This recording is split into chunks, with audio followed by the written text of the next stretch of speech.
6. 베시 공작 부인은 마지막 막의 결말을 기다리지 않고 극장을 나섰다. 그녀는 자기 옷방으로 들어가자마자 길고 창백한 얼굴에 파우더를 두들겼다 털어내고 머리를 매만졌다. 그러고는 큰 응접실에 차를 준비하라는 지시를 내렸다. 바로 그때 볼사야 모르스카야 거리에 있는 그녀의 대저택에 마차들이 속속 도착했다. 손님들이 널찍한 현관 입구에 내려서면 뚱뚱한 수위가 거대한 현관문을 소리 없이 열어 손님들이 지나가도록 했다. 이 수위는 아침마다 그 앞으로 지나가는 사람들을 교화할 목적으로 유리문 안에서 신문을 읽곤 했다. 여주인과 손님들이 거의 동시에 커다란 응접실로 들어섰다. 한 문으로는 머리 모양과 화장을 고친 여주인이, 다른 문으로는 손님들이 들이닥쳤다. 검은 벽, 부드러운 양탄자, 눈부시게 빛나는 테이블, 양초의 불빛 아래 빛나는 하얀 테이블보와 은빛 사모바르와 투명한 자기로 만든 닭이, 그런 것들이 있는 커다란 응접실로. 여주인은 사모바르 옆에 앉아 장갑을 벗었다.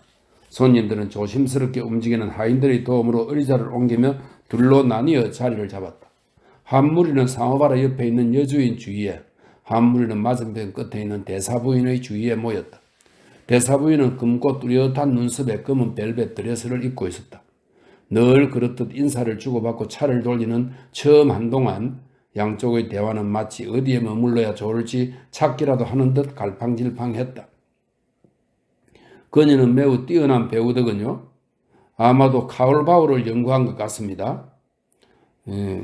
카올바우는 독일의 화가이며 뮌헨 예술 아카데미 학장을 지낸 그런 예술가라고 합니다. 아마도 카올바우를 연구한 것 같았습니다. 대사 부인의 주위에 있던 외교관이 말했다. 당신도 보셨죠? 그녀가 어떻게 쓰러지는지. 아, 제발 닐손에 대한 얘기는 이제 그만해요. 그녀에 대해서는 새로운 이야기를 한다는 것 자체가 불가능해요. 낡은 실크 드레스를 입은 금발의 부인이 말했다. 그녀는 뚱뚱하고 얼굴이 붉은 데다 눈썹도 없고 신용도 얹지 않았다. 그녀는 바로 직선적이고 거친 태도로 유명한 무서운 아이 개구장이라 불리는 마흐카야 공작 부인이었다. 마흐카야 공작 부인은 두 무리 사이에 앉아 가만히 귀를 기울이고 있다가 이쪽 저쪽 끼어들며 말창견을 했다. 오늘 세 사람이 나에게 마치 약속이나 한 듯 가을바위에 대해 그와 같은 말을 하더군요. 무슨 이유 때문인지는 몰라도 그 문구가 그 사람들의 마음에 꼭 들었나 보죠. 이런 비난으로 대화가 중단되자 사람들은 다시 새로운 주제를 생각해내지 않으면 안 되었다. 무언가 재미있는 이야기를 들려주세요. 단 악의가 없는 이야기로요.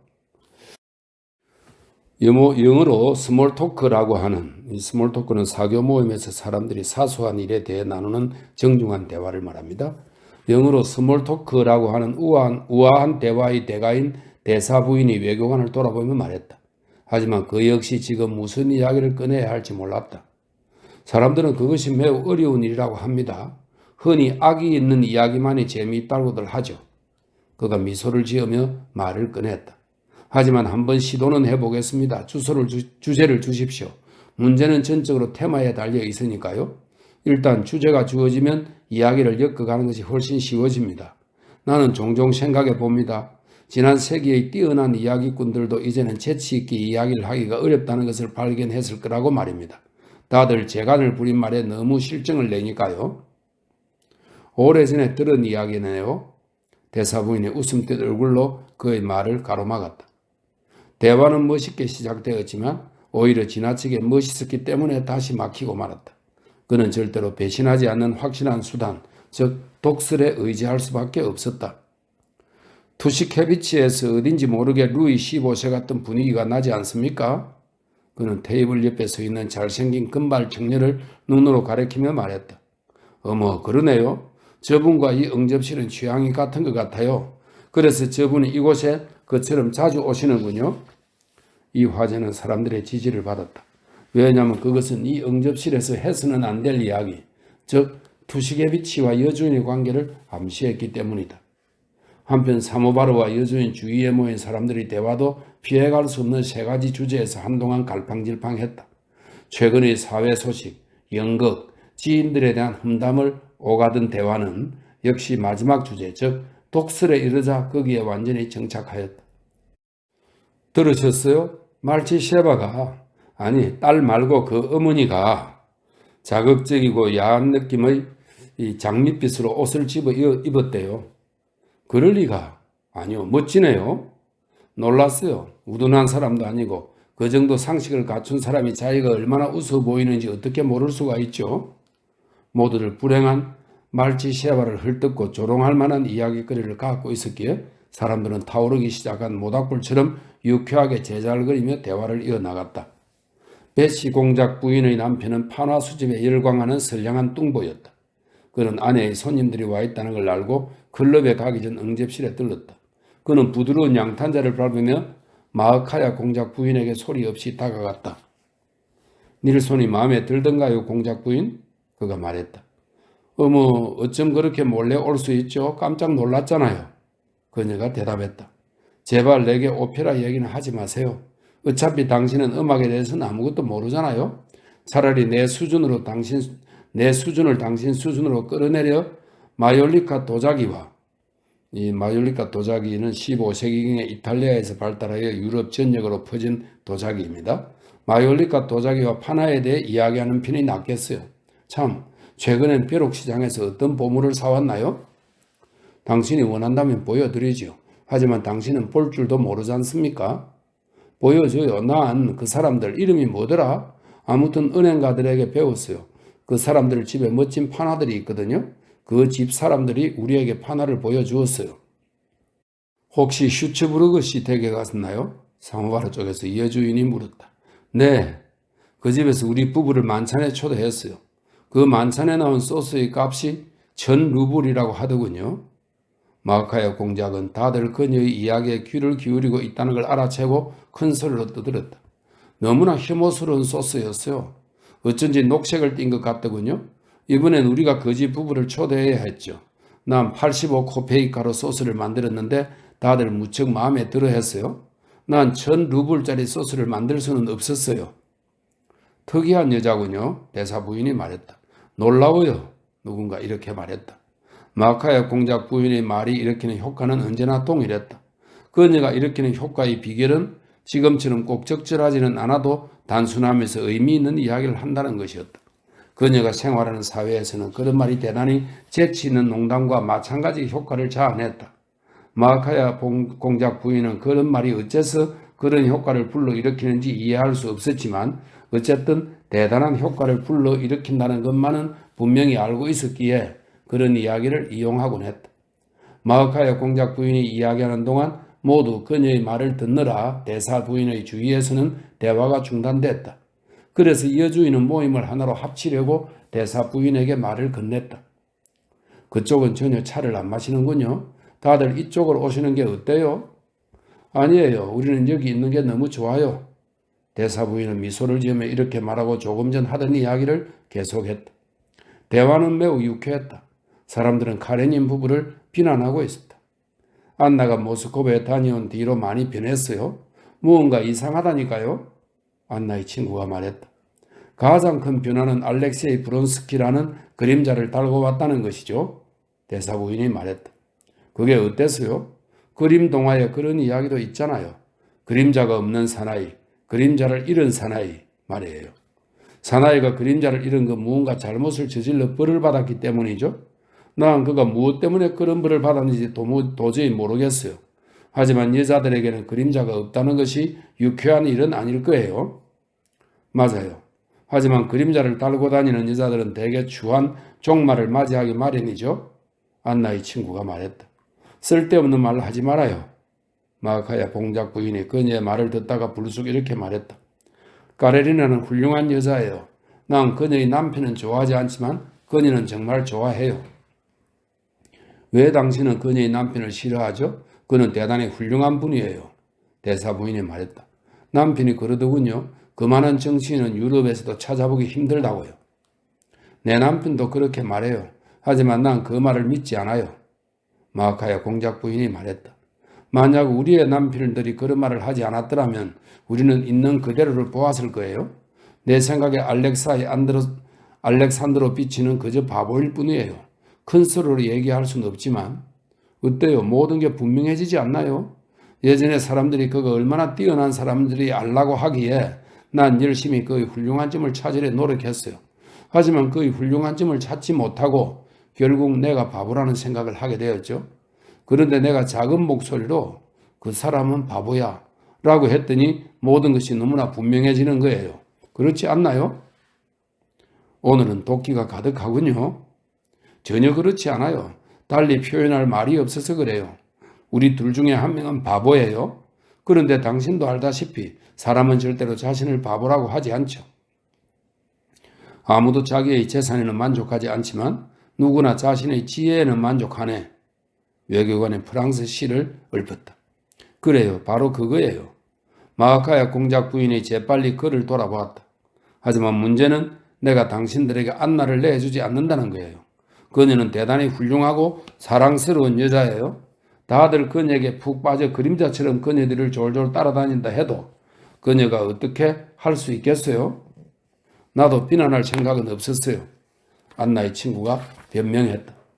우리를 그림자처럼 따라다니는 사람이 없다 해서 우리에게 남을 비난할 권리가 있는 건 아니죠.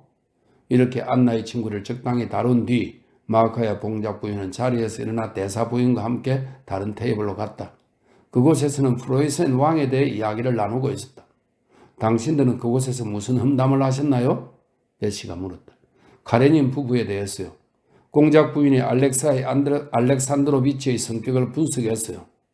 대사 부인이 웃음을 띤 얼굴로 테이블 앞에 앉으며 대답했다. 그 이야기를 듣지 못한 게 유감이군요. 여주인은 이렇게 말하며 입구를 쳐다보았다. 아, 드디어 오셨군요. 그녀는 응접실로 들어오는 브론스키에게 미소를 던지며 말을 건넸다. 브론스키는 이곳에 모인 사람들을 모두 알고 있을 뿐 아니라 매일 만나다시피 했기 때문에 방금 헤어진 사람들에게 되돌아온 것처럼 편안한 태도로 들어왔다. 어디서 오는 길이냐고요? 그가 대사 부인의 물음에 대답했다. 어쩔 수 없이 고백해야겠군요. 부프를 보고 오는 길입니다. 말은 이탈리아의 오페라 부파에서 유래된 프랑스의 오페라 부프인데요. 18세기에 큰 인기를 누렸다고 합니다. 부프를 보고 오는 길입니다. 100분을 보아도 늘 새로운 즐거움을 준다니까요. 정말 멋지더군요. 수치스러운 일이란 건 나도 압니다. 하지만 오페라를 볼 때는 늘 졸지만 부프를 볼 때는 끝까지 유쾌하게 앉아있죠. 오늘 그는 프랑스 여배우의 이름을 말하며 그녀에 대해 무언가 말하려고 했다. 그러나 대사 부인이 장난스럽게 놀라는 표정을 지으며 그의 말을 가로막았다. 제발 그런 끔찍한 얘기는 하지 마세요. 그럼 그만두죠. 더욱이 끔찍한 것에 대해서는 다들 잘 알고 계시니까요. 만일 그것이 오페라와 똑같이 인정을 받는다면 다들 거기에 갈 거예요. 마하카야 공작 부인이 그의 말을 거들었다.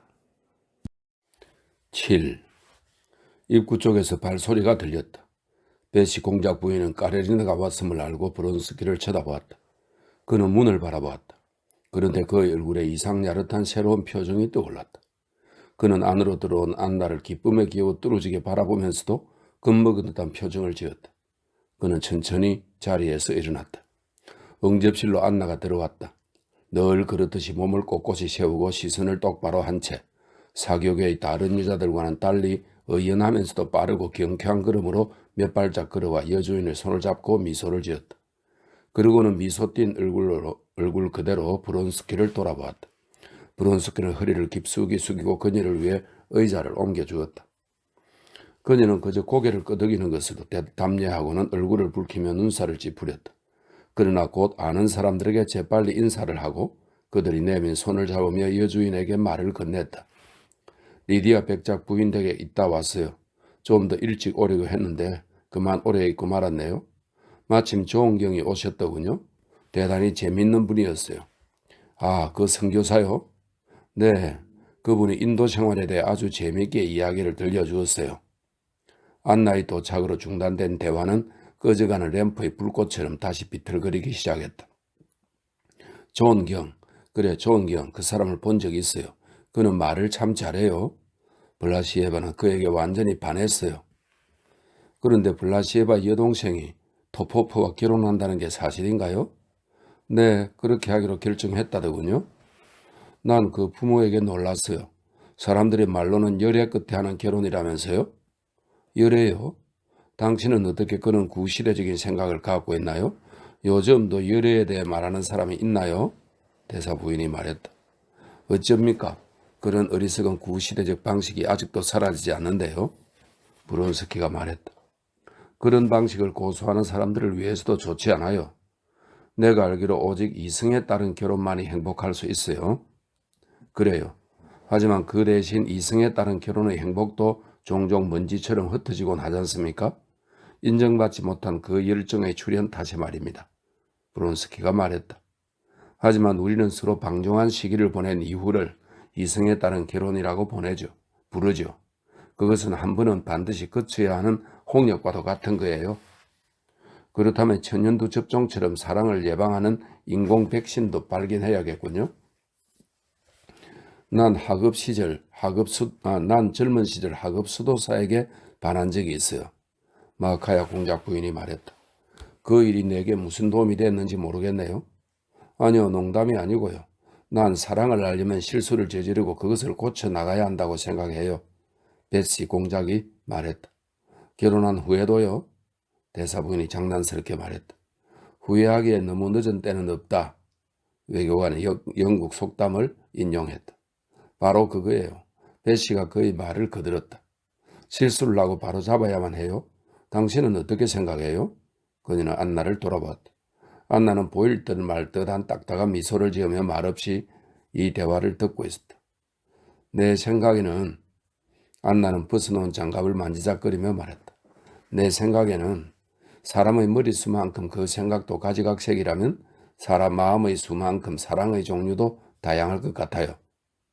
브론스키는 안나를 바라보며 두근거리는 마음으로 그녀의 말을 기다렸다. 그런데 그녀가 이렇게 말하자 그는 마치 위험에서 벗어난 것처럼 숨을 크게 몰아쉬었다. 벼랑간 안나가 그에게 말을 걸었다.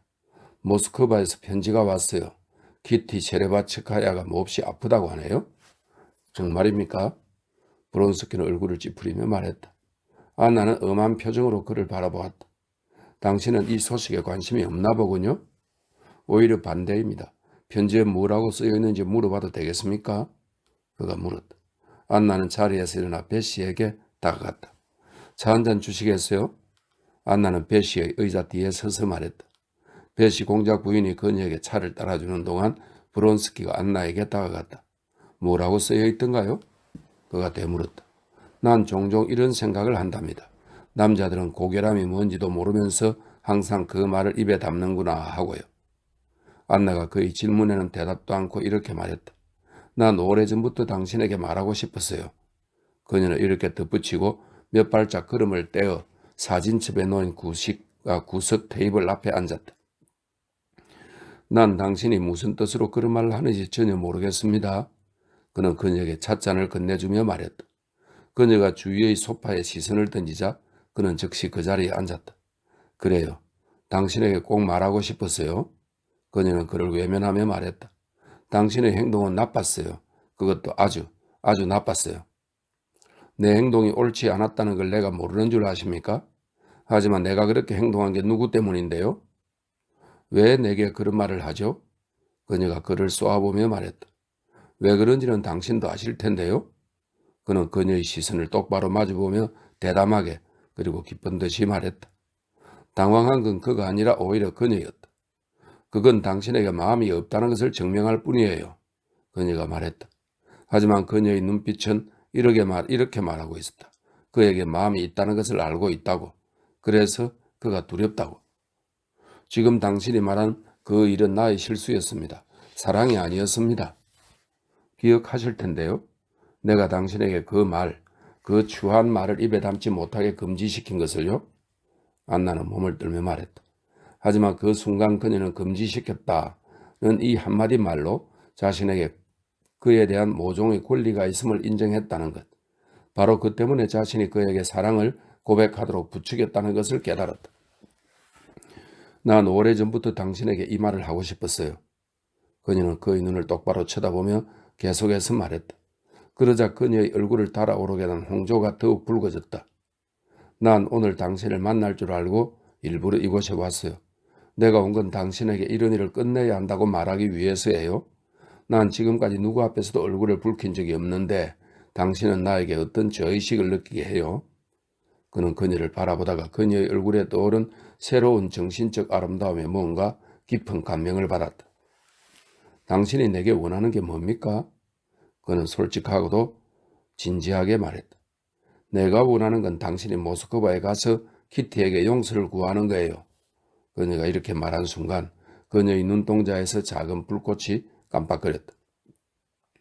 당신은 내가 그렇게 하길 바라지 않습니다. 그가 말했다. 그는 알았다. 그녀가 한 말은 스스로에게 강요한 말이지 그녀의 바람이 아니라는 것을. 당신의 말대로 당신이 날 사랑한다면, 그녀는 속삭이듯 말했다. 내 마음이 평온해지도록 해주세요. 그의 얼굴이 환하게 빛났다. 당신은 정말로 모르십니까? 내게는 당신이 삶의 전부라는 걸. 난 평온이란 걸 모릅니다. 그래서 당신에게 줄 수도 없습니다. 나의 모든 것, 사랑, 그렇습니다. 난 당신과 나를 따로 떼어 생각할 수 없습니다. 내게는 당신과 내가 하나입니다. 그리고 앞으로도 나에게는 당신에게는 평온 따윈 있을 것 같지 않군요. 내 눈에는 절망과 불행, 아니면 행복, 그것도 커다란 행복의 가능성만 보일 뿐입니다. 그것이 과연 불가능한 일일까요? 그는 입술만 움직여 이렇게 덧붙였다. 하지만 그녀는 그 말을 들을 수 있었다. 그녀는 마땅히 해야 할 말을 찾기 위해 이성의 힘을 총동원했다. 그러나 그녀는 사랑 가득한 눈길로 그를 바라보기만 할 뿐 아무런 대답도 하지 못했다. 그래, 됐어. 그는 미칠 듯이 기뻐하며 생각에 잠겼다. 난 이미 절망에 빠져 있었는데 도저히 끝이 날 것 같지 않았는데 이젠 된 거야. 그녀는 날 사랑해. 그녀는 지금 그것을 고백하고 있어. 그럼 날 위해 그렇게 해줘요. 그리고 다시는 그런 말 하지 말아요. 우리 좋은 친구로 남기로 해요. 그녀의 입은 그렇게 말했지만 그녀의 눈빛은 전혀 다른 것을 말하고 있었다. 우리는 친구가 될 수 없습니다. 그 점은 당신도 알고 있습니다. 우리가 세상에서 가장 행복한 사람이 되느냐, 가장 불행한 사람이 되느냐는 당신에게 달려 있습니다. 그녀는 무언가 말하려 했지만 그가 그녀를 가로막았다. 내가 바라는 것은 오직 한 가지. 지금처럼 기대를 품은 채 괴로워할 권리뿐입니다. 하지만 이것마저 안 된다면 차라리 내게 사라지라고 하세요. 그럼 사라져 드리겠습니다. 나와 함께 있는 것이 괴롭다면 다시는 당신 앞에 나타나지 않겠습니다. 당신을 그 어디로도 쫓아내고 싶지 않아요. 그럼 아무것도 바꾸지만 말아주십시오. 모든 걸 지금 있는 그대로 놔두세요. 그가 떨리는 목소리로 말했다. 저기 당신의 남편이 오는군요. 정말로 그 순간 알렉세이 알렉산드로비치가 특유의 침착하고 느긋한 걸음걸이로 응접실에 들어왔다. 그는 아내와 브론스키를 헐깃 본 후 여주인에게 다가갔다. 그는 앉아서 차를 마시며 특유의 침착하고도 또렷한 목소리로 언제나처럼 조롱하는 듯한 말투로 누군가를 놀려대듯 말하기 시작했다. 당신의 랑부에 전 회원이 참석했군요. 이 랑부에는 17세기 프랑스 사교회를 주도한 카트린 드 비본 랑부에 후작 부인의 문학살롱을 말하는 거랍니다. 당신의 랑부에 전 회원이 참석했군요. 그는 모인 사람들을 쭉 둘러보며 말했다. 카리테스와 뮤즈도 있군요. 이 카리테스는 그리스 신화에 나오는 미, 우와, 환희의 세 여신을 가리킨답니다. 카리테스와 뮤즈도 있군요. 하지만 베시 공작은 그의 비꼬는 듯한 말투를 도저히 참을 수 없었다. 그녀는 현명한 여주인답게 재빨리 병력 의무제에 관한 진지한 화제로 그를 이끌었다. 알렉세이 알렉산드로비치는 금방 그 화제에 빠져들어 베시 공작 부인 앞에서 이 새로운 법령을 진지하게 옹호하기 시작했다. 그러자 베시 공작 부인이 그를 반박했다. 브론스키와 안나는 작은 테이블 앞에 계속 앉아있었다. 상황이 점점 추하게 흘러가는군요. 한 부인이 까레리나와 브론스키와 까레리나의 남편을 눈짓으로 가리키며 속삭였다. 그러게 내가 뭘 했어요? 안나의 친구가 대답했다. 하지만 그 부인들뿐 아니라 응접실에 있던 거의 모든 사람들, 심지어 마하카야 공작 부인과 베시까지도 사람들에게서 멀찍이 떨어져 앉은 이 두 사람을 마치 자기들에게 방해가 되기라도 한 듯 몇 번이고 쳐다보았다. 오직 알렉세이 알렉산드로비치만이 그쪽을 한 번도 쳐다보지 않고서 지금 오가는 대화에 열중했다. 모두가 불쾌해하고 있음을 눈치챈 베시 공작 부인은 알렉세이 알렉산드로비치의 말을 들어줄 사람으로 자기 대신 다른 사람을 슬그머니 밀어넣고는 안나에게 다가갔다. 당신 남편의 분명하고 정확한 표현은 언제나 날 놀라게 해요. 그녀가 말했다. 아무리 심오한 개념도 저분이 이야기하면 쉽게 이해할 수 있다니까요. 아, 그럼요. 안나는 행복한 미소를 환하게 빛내며 말했다. 그러나 그녀는 베시가 말한 내용을 한마디도 이해하지 못했다. 그녀는 큰 테이블로 자리를 옮겨 공통의 화제에 끼어들었다. 알렉세이 알렉산드로비치는 30분가량 앉아있다가 아내에게 다가가 함께 집으로 돌아가자고 말했다. 그러나 안나는 그를 쳐다보지도 않은 채 만찬에 남겠다고 대답했다. 알렉세이 알렉산드로비치는 사람들에게 인사를 하고는 자리를 떴다. 카레니나의 마부인 넓고 뚱뚱한 타타르인은 반질반질한 가죽 코트 차림으로 현관 앞에서 주위에 들들 떠는 왼쪽의 회색 말을 간신히 붙잡고 있었다. 하인은 마차의 문을 열어놓고 서 있었다. 수인은 현관문을 잡고 서 있었다.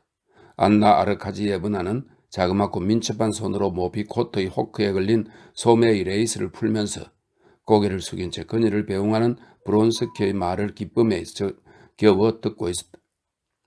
당신은 아무 말도 하지 않은 겁니다. 그리고 나 역시 아무것도 요구하지 않은 것으로 해둡시다. 그가 말했다. 하지만 당신도 알다시피 내게 필요한 건 우정이 아닙니다. 내 인생에는 단 하나의 행복이 있을 뿐입니다. 그것은 당신이 그토록 싫어한 말, 그래요, 사랑입니다. 사랑. 그녀가 내면의 목소리로 천천히 그 말을 되풀이했다. 그리고 레이스를 풀자마자 갑자기 이렇게 덧붙였다.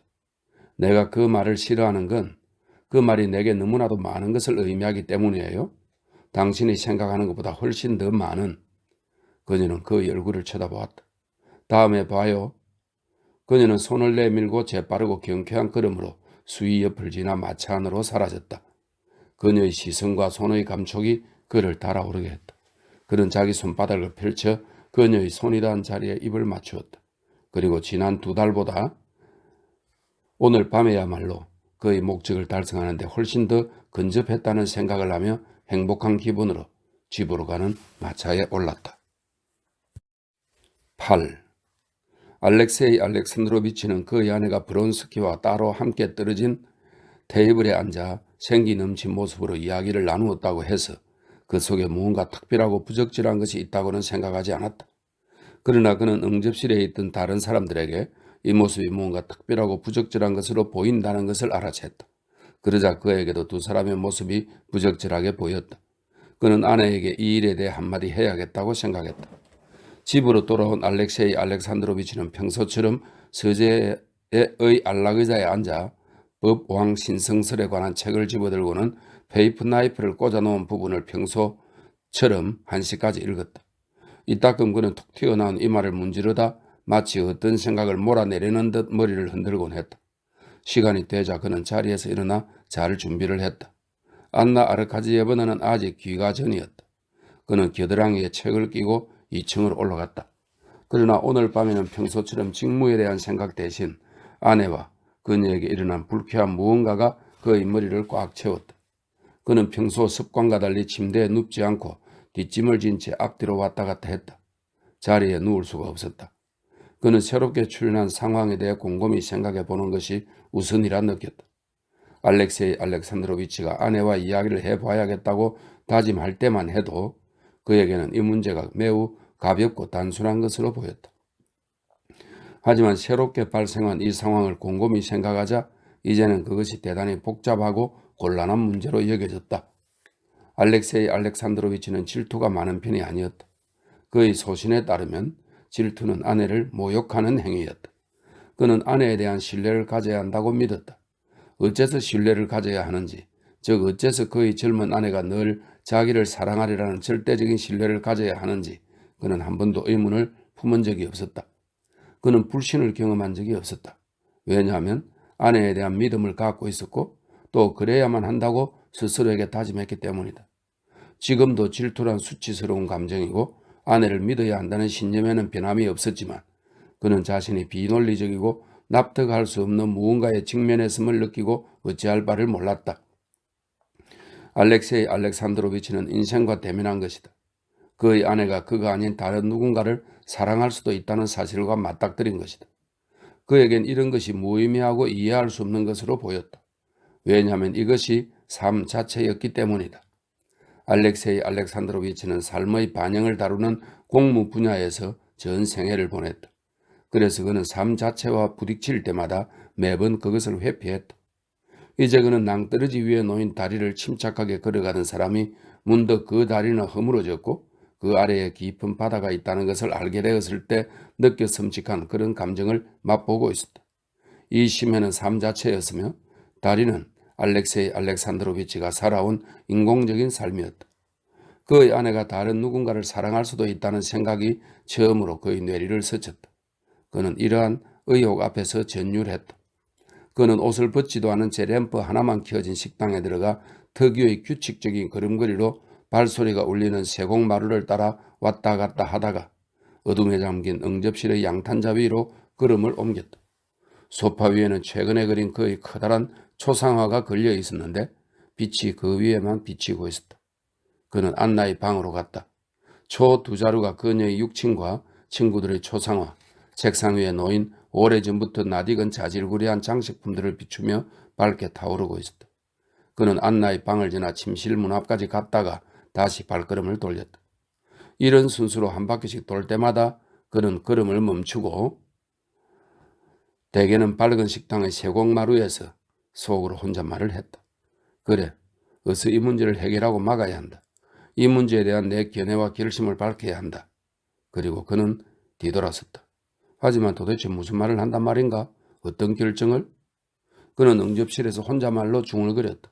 하지만 그에 대한 대답을 찾을 수 없었다. 그는 아내의 방으로 가기에 앞서 스스로에게 물었다. 그래, 도대체 무슨 일이 있었단 말인가? 아무 일도 없었다.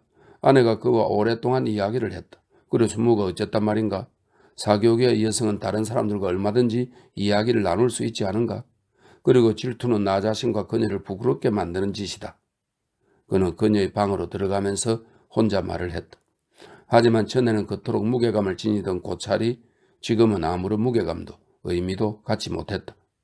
그는 침실에서 다시 홀로 향했다. 하지만 그가 어두운 응접실로 되돌아간 순간 어떤 목소리가 그에게 속삭였다. 그렇지 않아. 다른 사람들이 눈치챘다는 건 무언가가 있다는 뜻이야. 그는 식당에서 다시 혼자 말을 했다. 그래, 어서 이 문제를 해결하고 막아야 한다. 그리고 내 견해를. 그는 응접실로 들어가기에 앞서 또 한 번 스스로에게 물었다. 어떻게 해결할 것인가? 그러고는 무슨 일이 일어났단 말인가? 하고 자신에게 물었다. 그는 아무 일도 없었다. 라고 대답한 후 질투는 아내를 모욕하는 감정이라는 사실을 떠올렸다. 그러나 응접실에 이르자 또다시 무언가 일어났다는 확신이 들었다. 그의 생각은 그의 육신처럼 새로운 것을 전혀 발견하지 못한 채 빙글빙글 돌기만 했다. 그는 이 사실을 깨닫고는 이마를 문지르며 그의 방에 주저앉아 버렸다. 바로 그때 공작석으로 만든 서진과 쓰다만 편지가 놓인 책상을 보자 불현듯 그의 생각이 변했다. 그는 그녀에 대해, 그녀의 생각과 감정에 대해 생각하기 시작했다. 그는 처음으로 그녀의 사생활, 그녀의 생각, 그녀의 소망을 상상해 보았다. 그러자 아내에게도 그녀만의 특별한 삶이 있을 수 있고 또 당연히 그래야 한다는 생각이 무시무시하게 고개를 치켜들었다. 그는 황급히 생각을 떨쳐버렸다. 그것이야말로 그가 들여다보기를 두려워하던 심해였다. 타인의 생각과 감정으로 들어간다는 것은 알렉산드로비치에게 낯설게 느껴지는 정신행위였다. 그는 이런 정신행위를 해롭고 위험한 망상으로 여겼다. 그는 생각했다. 그리고 무엇보다 두려운 것은 하필이면 나의 일이 곧 마무리되리는 바로 이때, 이제 통과시키는 법안을 말하는 겁니다. 곧 마무리되리는 바로 이때, 내게 정신적인 평안과 힘이 절실히 필요한 이때, 이런 무의미한 불안이 나를 덮쳤다는 것이다. 하지만 도대체 어떻게 해야 한단 말인가? 난 불안과 걱정으로 괴로워하면서 그것을 직시할 힘조차 없는 사람들과 다르다. 심사숙고해서 이 문제를 해결하고 어서 이 짐을 벗어버려야 해. 그는 소리내어 말했다. 그녀의 감정에 대한 문제, 그녀의 영혼에서 무슨 일이 벌어졌고 앞으로 무슨 일이 일어날 것인가 하는 문제는 내 소관이 아니다. 그건 그녀의 양심의 문제이고 종교의 영역에 속한 문제이다. 그는 이번에 발생한 상황이 상황이 속한 적법한 조항을 발견했다는 자각으로 마음이 가벼워지는 것을 느꼈다. 그러니까 알렉세이 알렉산드로비치는 계속 혼자 말을 했다. 그녀의 감정 등에 관한 문제는 그녀의 양심의 문제이다. 내 소관이 될 수 없는 문제. 그렇다면 내 의무는 분명해진다. 나는 가장으로서 그녀를 지도할 의무가 있는 사람이다. 따라서 내게도 어느 정도 책임이 있다. 난 내가 본 위험을 지적하고 그것에 대해 경고해야 하며 때에 따라서는 권력도 행사해야 한다. 난 그녀에게 말해야 한다. 그러자 알렉사이 알렉산드로비치의 머릿속에 그가 이제 아내에게 말할 모든 내용이 선명하게 떠올랐다. 그는 말할 내용을 곰곰이 생각하다 이처럼 하찮은 집안일에 자신의 시간과 지력을 낭비해야 한다는 것이 아깝다는 생각이 들었다. 그렇지만 그의 머릿속에는 앞으로 할 말의 형식과 순서가 마치 강연처럼 명료하게 정리되었다. 난 이렇게 말해야 한다. 처음에는 여론과 예의의 의미를 설명하고 두 번째로 결혼의 의미를 종교적으로 설명하자. 세 번째 필요하다면 아들에게 닥칠지도 모를 불행에 대해 지적하자. 네 번째로는 그녀 자신이 당할 불행을 언급하고 그러고 나서 알렉세이 알렉산드로비치는 깍지를 낀 채 손바닥을 아래로 향하게 하여 팔을 쭉 뻗었다. 그러자 손가락 관절이 뚝뚝 소리를 냈다. 깍지를 끼고 손가락을 꺾는 이 동작은 비록 나쁜 버릇이긴 했지만 언제나 그를 진정시켜 주었고 정확성을 갖게 해주었다. 이런 정확성은 지금 그에게 너무나도 필요한 것이었다. 마치 마차 성강장에서 카레타 소리가 들렸다. 알렉세이 알렉산드로비치는 홀 한가운데서 걸음을 멈추었다. 계단을 오르는 여자의 발소리가 들렸다. 말할 준비를 마친 알렉세이 알렉산드로비치는 깍지 낀 손가락을 꽉 쥐고 또 어디에서 소리가 나지 않나 기다렸다. 관절 하나가 뚜둑 소리를 냈다. 그는 계단을 오르는 가벼운 발소리로 아내가 가까이 다가오고 있음을 알아차렸다. 그러자 자신이 준비한 말에 만족하고 있는데도 눈앞에 닥친 아내와의 대화가 두려워지기 시작했다. 9. 안나는 고개를 숙인 채 외투의 모자에 달린 술을 만지작거리며 걸어왔다. 그녀의 얼굴은 강렬한 빛으로 반짝이고 있었다. 하지만 그 광채는 즐거운 빛이 아니었다. 그는 캄캄한 밤에 일어난 불길의 무시무시한 번쩍임을 떠올렸다. 남편을 본 안나는 머리를 들더니 마치 잠에서 깨어난 듯한 얼굴로 생긋 웃었다. 아직 안 잤어요? 어머 놀라워라. 그녀는 이렇게 말하며 외투의 모자를 벗었다. 그녀는 걸음을 멈추지 않고 곧장 옷방으로 갔다. 잘 시간이에요 알렉세이 알렉산드로비치. 그녀가 문 뒤에서 말했다. 안나, 당신에게 할 이야기가 있어. 나한테요? 그녀는 깜짝 놀라며 방에서 나와 남편을 쳐다보았다. 그래. 무슨 일이에요? 무슨 이야기인데요? 그는 의자에 앉으며 말했다. 꼭 해야 할 말이라면 어서 말해봐요. 하지만 괜찮다면 그냥 자고 싶어요. 안나는 생각나는 대로 말하고는 자기가 한 말을 들으며 자기의 거짓말 솜씨에 스스로 놀랐다. 그녀의 말은 얼마나 단순하고 자연스러운가? 그냥 자고 싶다는 말은 또 얼마나 그럴듯한가? 그녀는 자신이 그 무엇으로도 꿰뚫을 수 없는 거짓의 갑옷을 입고 있다고 느꼈다. 그녀는 보이지 않는 어떤 힘이 자기를 돕고 지탱하는 것을 느꼈다. 안나, 당신에게 경고해 둘 말이 있어. 그가 말했다. 경고요? 그녀가 말했다. 무슨? 그녀가 너무나 꾸밈없고 명랑한 모습으로 그를 쳐다보았기에 남편만큼 그녀를 알지 못하는 사람이라면 그녀의 말이 지닌 울림이나 의미에서 부자연스러운 점을 결코 발견하지 못했을 것이다. 하지만 그녀를 잘 아는 그에게는 그가 5분만 늦게 잠자리에 들어도 그녀가 이것을 알아채고 왜냐고 묻는다는 것을 잘 아는 그에게는 그녀가 자신이 느낀 기쁨과 즐거움과 슬픔을 그에게 곧바로 털어놓는다는 것을 잘 아는 그에게는 지금처럼 그의 상태를 헤아리려 하지 않고 자신에 대해 말 한마디 하지 않으려는 그녀의 모습이 많은 것을 의미했다. 그는 그녀의 영혼의 깊은 곳, 예전에는 늘 그에게 열려 있었던 그 10년이 그의 앞에서 굳게 닫힌 것을 보았다. 게다가 그는 그녀의 말투에서 그녀가 이것을 전혀 대수롭게 여기지 않는다는 것을 알았다. 그녀는 노골적으로 이렇게 말하는 것 같았다. 그래요, 다쳤어요. 그래야 마땅하고 앞으로도 그럴 거예요. 지금 그는 집으로 돌아왔다가 문이 잠긴 걸 본 남자가 늦게 섬찟한 그런 기분을 맛보고 있었다. 아니야, 아마 열쇠를 찾고 있을 거야. 알렉세이 알렉산드로비치는 생각했다. 내가 당신에게 경고하고 싶은 건, 그는 나지막한 목소리로 말했다. 당신의 경솔하고 무분별한 행동이 사교계 사람들에게 당신을 놓고 입방아를 찧을 만한 빌미를 제공할 수도 있다는 거야. 오늘 브론스키 백작과 지나칠 정도로 생기발랄하게 대화를 나누는 당신의 모습이 사람들의 주의를 끌었어. 그는 이렇게 말하며 웃고 있는 그녀의 눈동자, 이젠 꿰뚫어 볼 수 없어 무섭기만 한 그녀의 눈동자를 바라보았다. 그는 이야기를 하는 동안 자신의 말이 얼마나 어리석고 무익한지 절감하고 있었다. 당신은 늘 이런 식이에요. 그녀는 그를 도저히 이해할 수 없다는 듯이 말했다. 그리고 일부러 그가 한 말 가운데 마지막 말만 알아들은 척했다. 어떨 때는 내가 지루해하는 것이 싫다고 했다가, 어떨 때는 내가 즐거워하는 것이 싫다고 했다가, 오늘은 지루하지 않았어요. 그게 당신의 감정을 상하게 했나요? 알렉세이 알렉산드로비치는 몸을 부르르 떨며 손가락을 꺾으려고 양손을 구부렸다. 아, 제발 그 손가락 꺾는 소리 좀 내지 말아요. 난 그 소리가 정말 싫단 말이에요. 그녀가 말했다. 안나, 정말 당신 맞아? 알렉세이 알렉산드로비치는 자신을 억누르고 손동작을 자제하며 조용한 목소리로 말했다. 도대체 왜 그래요? 그녀는 진지하면서도 희극적인 놀라움을 보이며 말했다. 나에게 원하는 게 뭐예요? 알렉세이 알렉산드로비치는 입을 다물고 한 손으로 이마와 눈자위를 문질렀다. 그는 본래 하려고 했던 일, 즉 사교계의 눈에 비친 그녀의 실수에 대해 주의를 주려던 일 대신 자기가 저도 모르게 그녀의 양심에 관한 문제로 흥분하고 있으며 그 자신이 상상한 어떤 벽과 싸우고 있음을 알아차렸다. 내가 하려던 말은 이거야. 그는 냉정하고 침착하게 말을 이었다. 내 말을 끝까지 들어주었으면 해. 당신도 알다시피 난 질투가 수치스럽고 비천한 감정이라고 생각해. 그렇기 때문에 결코 이 감정이 날 지배하도록 내버려 두지 않을 거야. 하지만 어떤 예의와 법도라는 게 있어. 그것을 어기게 되면 반드시 벌을 받게 되지. 오늘 저녁 난 아무것도 알아차리지 못했어.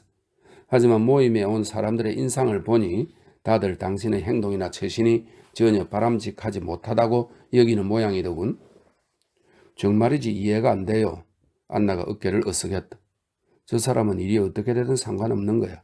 그런데 사교계 사람들이 눈치를 채니까 그것이 신경에 거슬리는 거야.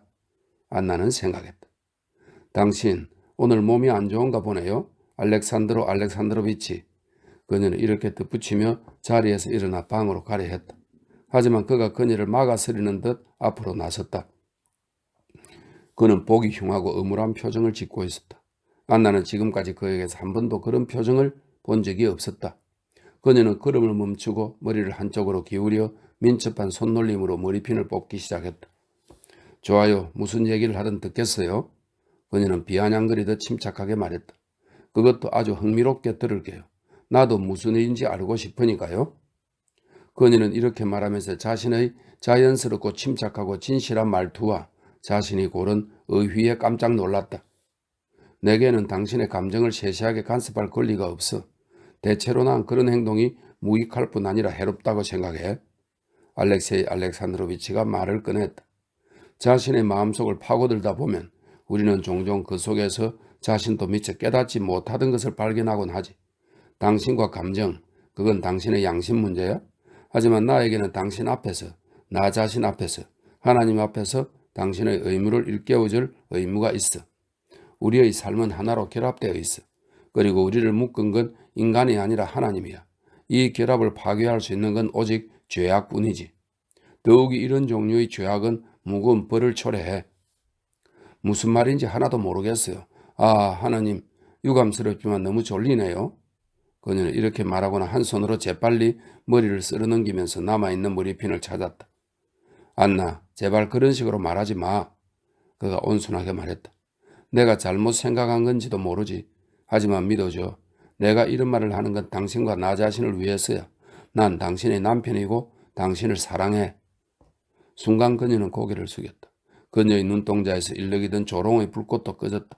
하지만 사랑해 라는 말이 또 한 번 그녀를 격분하게 했다. 그녀는 생각했다. 사랑? 과연 그가 사랑을 할 수나 있을까? 그는 사랑이 있다는 말을 남에게 듣지 않았다면 결코 그 말을 쓰지도 못했을 사람이야. 그는 사랑이 뭔지도 몰라. 알렉사이 알렉산드로비치, 난 정말 모르겠어요. 그녀가 말했다. 분명히 말해줘요. 당신이 무슨 생각을 하는지. 잠깐 내 말을 끝까지 들어봐. 난 당신을 사랑해. 하지만 나 자신에 대한 얘기를 하려는 건 아니야. 여기서 중요한 사람은 바로 우리 아들과 당신 자신이지. 아까 한 얘기를 또 하는 것 같은데 분명히 당신에게는 내 말이 너무나 황당하게 들릴 거야. 어쩌면 그 말은 내 오해에서 비롯된 건지도 몰라. 만약 그렇다면 당신에게 용서를 구할게. 하지만 만일 당신이 내 말에 조금이라도 근거가 있다고 느낀다면 내 말을 잘 생각해 봤으면 좋겠어. 그리고 당신의 마음이 하는 말을 내게도 말해 줬으면 해. 알렉세이 알렉산드로비치는 자신도 모르는 사이에 미리 준비해둔 말과는 전혀 다른 말을 하고 있었다. 난 할 말이 없어요. 그리고 그녀는 간신히 웃음을 참으며 갑자기 빠른 말투로 말했다. 이젠 정말 자야겠어요. 알렉세이 알렉산드로비치는 한숨을 쉬었다. 그리고는 더 이상 아무 말도 하지 않고 침실로 갔다. 그녀가 침실에 들어가자 그는 이미 자리에 누워 있었다. 그는 입을 굳게 다문 채 그녀에게 눈길도 주지 않았다. 그녀는 침대에 들어가 매 순간 그가 다시 말을 걸어오기를 기다렸다. 그녀는 그가 말을 걸어올까봐 두려워하면서도 그렇게 해주길 바랐다. 하지만 그는 말이 없었다. 그녀는 오랫동안 꼼짝도 않고 그의 말을 기다리다 어느새 그의 존재를 까맣게 잊고 말았다. 그녀는 다른 남자를 생각했다. 그녀는 그를 보고 느낄 수 있었다. 그를 생각하는 동안 그녀의 마음은 흥분과 죄악의 기쁨으로 가득 찼다. 그런데 갑자기 그녀의 귀에 규칙적이고 평온한 코 고는 소리가 들렸다. 처음엔 알렉세이 알렉산드로비치도 자신의 소리에 놀란 듯 코골기를 멈추었다. 그러나 2번 숨을 쉬더니 또다시 평온하고 고르게 코를 골기 시작했다. 늦었어. 너무 늦어버렸어. 그녀는 미소를 지으며 속삭였다. 그녀는 눈을 뜬 채 오랫동안 꼼짝 않고 누워있었다. 그녀는 어둠 속에서 자신의 눈동자가 뿜는 광채를 본 것 같았다. 10. 그날 밤 이후 알렉세이 알렉산드로비치와 그의 아내에게는 새로운 생활이 시작되었다. 특별한 일은 없었다. 여느 때처럼 안나는 사교계를 출입했고 특히 베시 공작 부인의 집을 자주 떠나들었다. 그리고 가는 곳마다 브론스키와 만났다.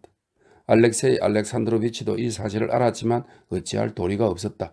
그는 그녀와 진지하게 이야기를 나누려고 온갖 시도를 다했으나 그녀는 그에게 꿰뚫을 수 없는 어떤 즐거운 망설임의 벽을 쌓았다. 겉으로 보기에는 예전과 똑같았지만 내부의 관계는 완전히 변해버렸다. 정치 활동에서는 그토록 강인한 알렉세이 알렉산드로비치도 이 문제에서는 완전한 무기력을 느꼈다. 그는 황소처럼 유순하게 고개를 숙인 채 머리 위로 도끼가 떨어지길 기다렸다. 그에게 누군가 자기의 머리 위로 도끼를 쳐들고 있는 것 같았다. 그는 이 문제를 생각할 때마다 늘 다시 한번 시도해 봐야 한다고 느꼈다.